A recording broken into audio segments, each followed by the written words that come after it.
20 years prior to 2016, an alien invasion happened. And I think that, you know, of course, that was a huge attack. They're still rebuilding. But I think that the country, by this point, because it's been 20 years since an alien invasion, is pretty confident it wouldn't happen again. And when it does, it's a big surprise. And as much as we are prepared for it, we're totally not prepared for it to happen again. So, and our planet goes through quite a beating in this movie. There's this giant, slimy, disgusting beast that we call the Queen alien. And she is humongous and so scary. And so we realize, oh my God, she's right in front of us. So we all get back on the bus, David drives, and we're swerving out of control. These were really fun scenes to film. Also extremely exhausting because as much as we were just sitting in a bus, we are all over the place, screaming, flying all over each other. It was so much fun. It was crazy. And there were so many kids, and it was chaos. But it was controlled chaos, but it was still chaos. And it was, I think the scenes turned out really cool. I think that Roland is a special director because he has not only does he have a good eye for things, but he has a great relationship with his actors and his crew.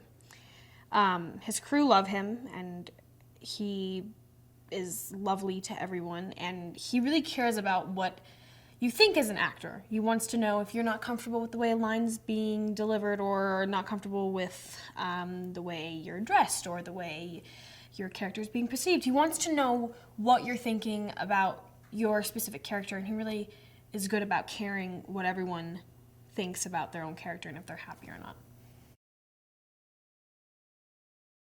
Some of the sets that I've seen have been, I've seen the Africa set, which was so cool.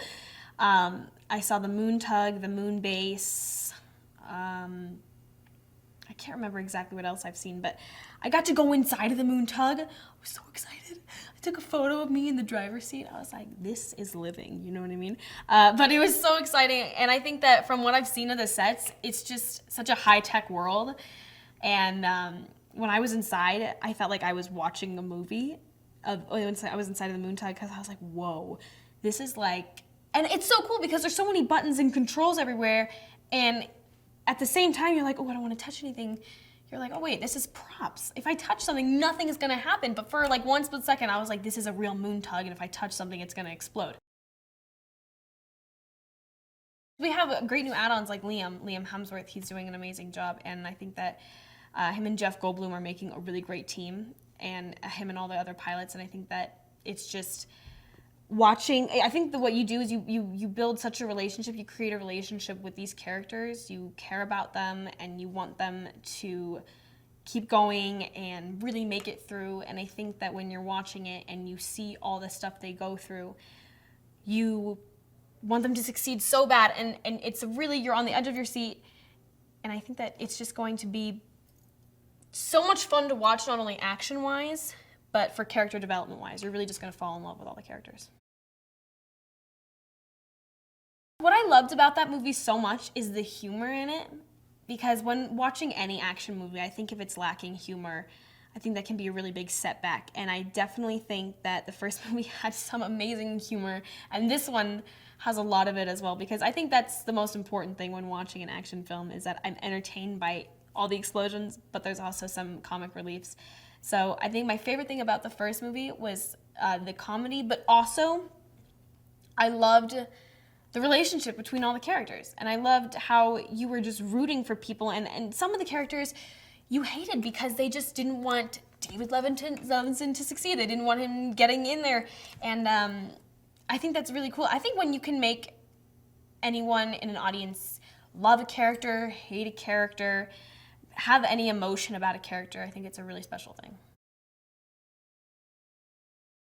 I think that kids in my age group, what they're going to find appealing about this movie is, well, A, Liam Hemsworth is in it, and I know that all the ladies love him, and there's just a lot of funny and crazy parts, and it's just a ride that you definitely want to be on. It's a movie that I feel like any age group will really appreciate it, because not only Judd and Jeff are in it, and of course the old fans are going to 100% be on top of watching that.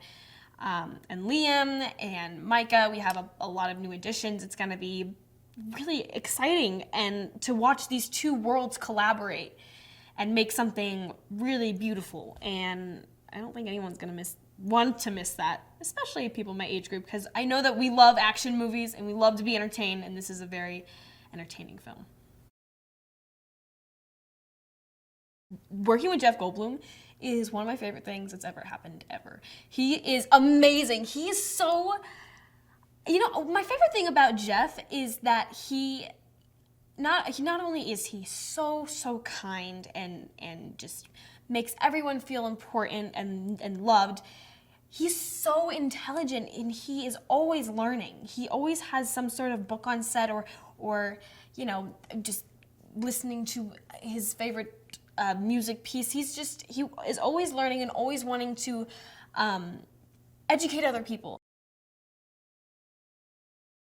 Judd is, I have now asked him to be my honorary grandpa because I never had a grandpa, and he's such a kind human being and so hip and young and fun, and he's way cooler than I am, and I love him so much.